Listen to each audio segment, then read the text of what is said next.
I read somewhere that the mind cannot accept what a heart cannot bear. And I think that this explains part of why it takes so long for us to see who the abuser really is and what they are doing. If you are looking back at your relationship and wonder why you did not see before,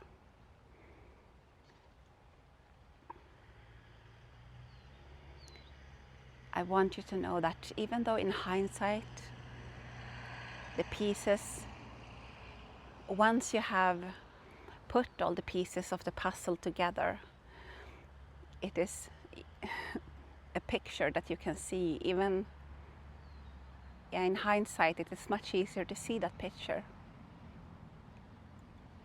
But when you're in it, you're looking at different pieces. Some pieces are showing a very kind-hearted and gentle man. A man who has weaknesses and vulnerabilities. A man who has put his trust in you, who has shared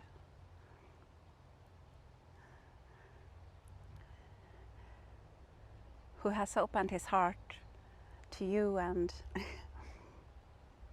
have shared his hopes and dreams. A man who has done incredibly kind things and gestures. A man who you have had magical moments with. And on other pieces of that puzzle, you see a man who is dark, who is frowning, who is menacing,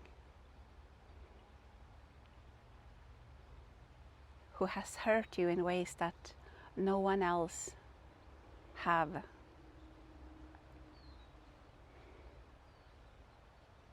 I remember trying to make sense of what was going on.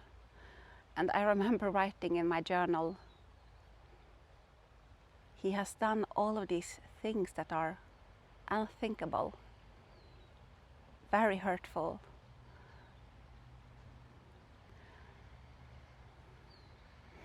He is unemployed while I am working full-time, and he refuses to take the kids to and from school and after school activities. He is cheating on me. He is criticizing me constantly. But if that was the only thing that he was, it wouldn't be hard to leave. It wouldn't be hard to see what was going on. At the same time, or actually when it came to this point, when everything was bad, there were very few things that was good. But a little bit earlier, when he was still helping out a bit with the children, not caring for them really, but at least bringing them to and from. Yeah, he did that at one point, bring them to and from after school activities. See, he withdrew slowly.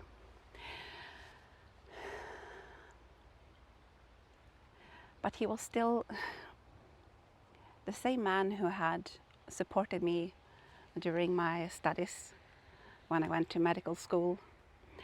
The same man who had paid off my student loans. Who does that? The same man who had taken me on trips all over Europe.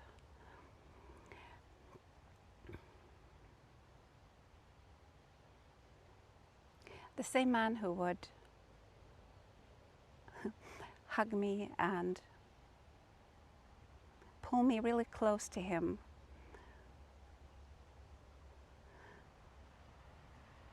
And say some wonderful things and talk about us like we were a team and like He always wanted to be with me.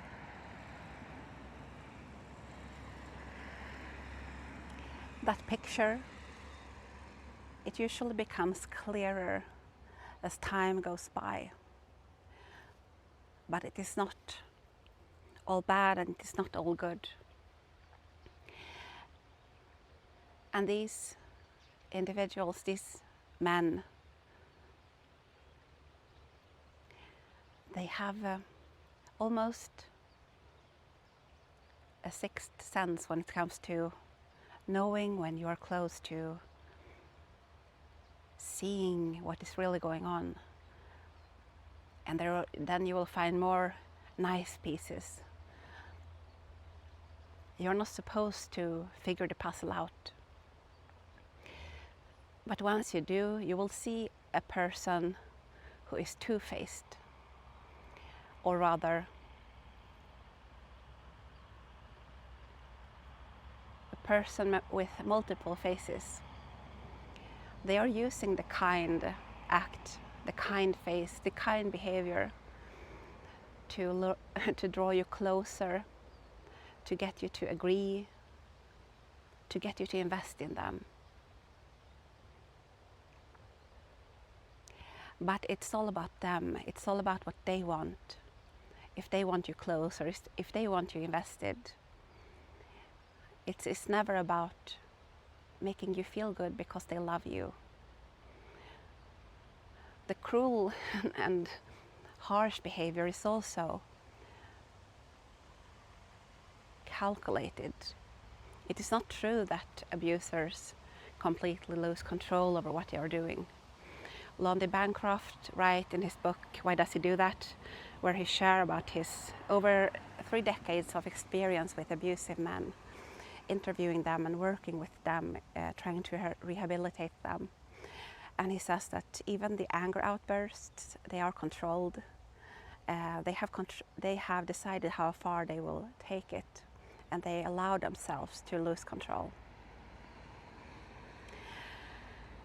So,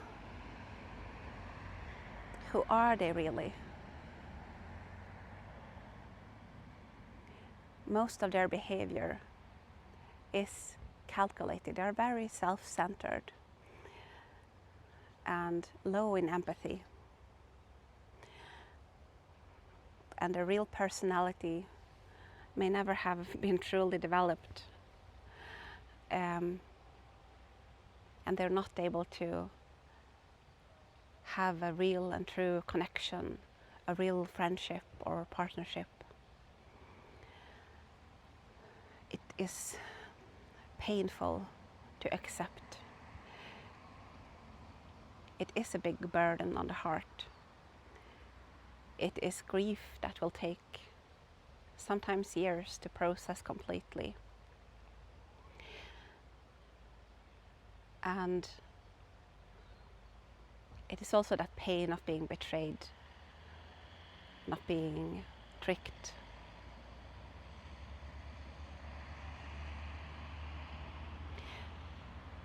It takes time for the mind to accept. And it takes time for the mind to put all the puzzle pieces together.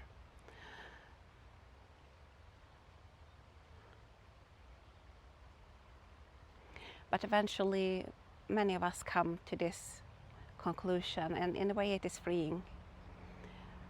When we see what is going on, we don't have to keep giving our heart to a person who will tramp on it if it suits them. If this is you, if this is your experience, you are not alone. We are many. You're welcome to share in the comments or just leave a thumbs up. Thank you for listening to this video. I'm Emma holding up a light over the bridge. See you in the next one.